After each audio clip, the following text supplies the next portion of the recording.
तो आपको ये पेपर, अखबार और बाकी डॉक्टर शरद के माध्यम से पता चला कि यहाँ पर नली का सफलतापूर्वक ऑपरेशन हो जाता है। जी, तो मैं आपको हमने ऑपरेशन से पहले क्या बताया कि किस विधि द्वारा क्या ऑपरेशन होना है, आपको क्या जानकारी थी आपके पास ऑपरेशन से एक दिन पहले? मैं वहीं पे टोल प्लाजा पर जब यहाँ सर्विस करता हूँ, वहाँ पे हमारे परिचित डॉक्टर कि आपकी जो है सर्जरी हमारे यहाँ पे हो सकती है, यहाँ पे खुशलोक हॉस्पिटल में। हाँ जी, हाँ जी।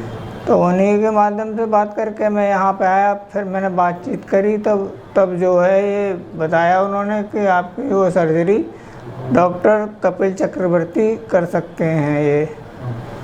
तो जो है मैंने तो हमने आपको इस ऑपरेशन के बारे में क्या बताया? दीदी आपसे, आप इनके क्या लगते हैं?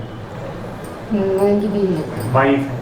तो आपको ऑपरेशन के बारे में क्या बताया गया? ऑपरेशन बड़ा ऑपरेशन है, ऑपरेशन में खतरा है, ये बात बताई गई थी? बताई थी। तो आपने उस ऑपरेशन के लिए फिर भी आप तैयार हो गए?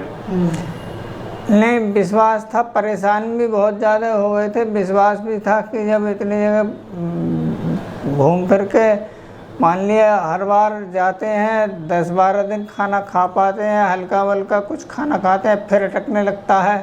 तो इसलिए कोई मतलब एक परमानेंट जो है सलूशन इसका होना चाहिए, इसलिए जो हम तैयार। आपके ऑपरेशन को हुए कितने दिन हो गए हैं?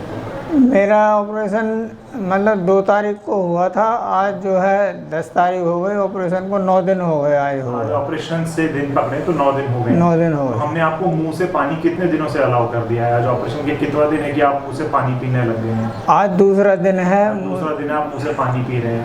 तो ऑपरेशन के बाद आपके नाक में नली थी, छाती में नली थी, पेट में नली थी, पेशाब की नली थी, कितनी नलियां निकाल दी गई हैं अभी तक? कितनी नलियां बची हैं? ऑपरेशन के बाद जो ऑपरेशन है ये दूरबीन विधि से हुआ है, चीरा विधि से हुआ है? ये सर इसमें दोनों तरह से किया गया है, दूरबीन से भी किया गया है और चीरा विधि से भी किया गया है। आप ये बात जानते हैं कि आपकी छाती में कोई चीरा नहीं लगा है? छाती वाला ऑपरेशन का जो पूरा भाग है पूरी तरह दूरबीन नहीं, वो टोटल दूरबीन से है। बाकी वो नली जो बेकार नली थी, वो जो काट के निकाले गया पार्ट, वो उसके लिए चीरा लगाया, छोटा सा चीरा लगा, वो चीरा लगाया हुआ है उसके लिए। तो पेट में भी हल्के चीरे की मदद से आपका पूरा ऑपरेशन जी कर जी। दिया गया है।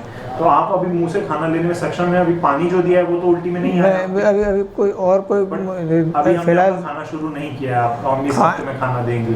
खाना अभी शुरू नहीं हुआ। तो दीदी आपको भी बताया होगा इस ऑपरेशन के, आपको डर तो लगा होगा कि इतना बड़ा ऑपरेशन होना है, जान का खतरा भी रहता है इतने बड़े ऑपरेशन में? तो अब ऑपरेशन के बाद आपको क्या लग रहा है कि चीजें ठीक हो रही हैं? तो दर्शकों, ये थी कहानी सर्वेश जी के बारे में, जो अभी अपने इलाज के दौर से गुजर रहे हैं। इलाज में अभी भी कुछ चंद दिनों का समय शेष है कि जब हम सर्वेश जी को मुंह से पूरी तरह खाना, रोटी, सब्जी, जो भी इनका पूर्ण आहार है वो हम इनको दे पाएँ। ये इंटरव्यू हम मध्य में इसलिए कर रहे हैं ताकि हम ये समझ सकें कि एक ऑपरेशन से पहले की स्थिति, जबकि मरीज डरा हुआ होता है, जान का खतरा होता है, इतना बड़ा ऑपरेशन दूरबीन विधि द्वारा होना होता है। मरीज के दिमाग में, मरीज के रिश्तेदारों के, तीमारदारों के दिमाग में कई सवाल होते हैं, और अब ऑपरेशन के बाद ये हफ्ते भर के अंदर मुंह से पानी लेने लग गए हैं, राहत इनको आ गई है, अभी भी अपने इलाज के दौर से गुजर रहे हैं। कुछ नलियां हटा दी गई हैं, छाती की, नाक की नली अभी भी बची हुई है। तो मरीज ऑपरेशन के बाद पूर्ण रूप से ठीक होने से पहले ही इनका साहस काफ़ी हद तक बढ़ चुका है, दिक्कतें काफ़ी हद तक कम हो चुकी हैं। हम लोग खुशलोक हॉस्पिटल में सारा नर्सिंग स्टाफ प्रयत्न यही करते हैं कि मरीज को ठीक से ठीक दरों पर अच्छी से अच्छी सेवाएं दी जाएं। दूरबीन वाले ऑपरेशन जो अक्सर दिल्ली में मरीजों को जाना पड़ता है करवाने के लिए, जिनमें लागत इतनी होती है कि कई बार मरीज उस ऑपरेशन को कराने में आर्थिक रूप से हम जिसे कहेंगे कि उतने आर्थिक रूप से स्वावलंबी नहीं होते हैं, इसलिए ऑपरेशन नहीं करवा पाते हैं।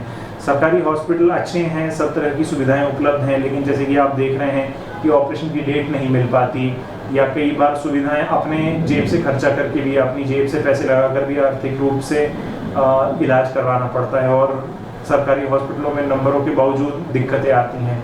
तो हम वही सुविधाएं बरेली में खुशलोक हॉस्पिटल के माध्यम से देने की कोशिश कर रहे हैं। तो हम आपसे दोबारा मिलेंगे सर्वेश जी के पूर्ण इंटरव्यू के साथ, जिसमें कि हम ये देखेंगे कि उनको